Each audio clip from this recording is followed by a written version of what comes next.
into my reflection. My makeup is smeared and smudged from the sweat of the sex I just had. The boy in the next room was calling me back for seconds, and I often wished he was something out of a romance novel, tall and jet-lagged from the traveling he does to see me on weekends for coffee, but he's not. Just a foolish boy out of Harlem. Chinked eyes, he looked like he was always trying to see the world just a bit closer, imaginative he was. Gliding his hands across my body like he scoped, and his voice would cause the walls to know articulate when spoken to had a habit of making fucking sound more like a love poem. But this man is waiting for me in the mess of my bed. We do this often. I'm not his girl, but in my mind I like to pretend.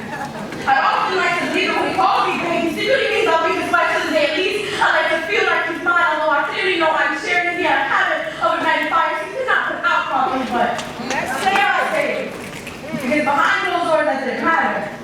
3 months, 27 nights of empty wine bottles and cigarettes and unaccounted for semen. I'm standing in a clinic, silent, tension causing the room to throb women. Eyes full of repentance. I'm pretty sure they were all thinking about praying that night. All just trying to find God in the same place they left his warning after consent. Is this such a sin when niggas wine and cheeks with strong hearts and teenage love I was holding? 2 months of denial right above my waist. If I knew the kind of trouble he would have caused, I would have blown my fingers so far out my vagina, I would have swallowed the desire to fuck someone into euphoria instead. My doctor asked me if I wanted to speak to you. At that moment, I started picking names for you.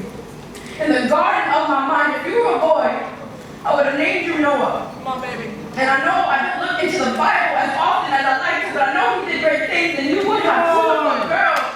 And named me well.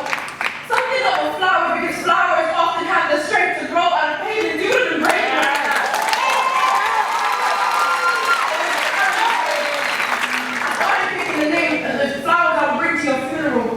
In the graveyard of my mind, next to love and denial, I only recently learned that the battle between your heart and your mind almost always ends in regret, so I guess this poem is an apology note from mom to you.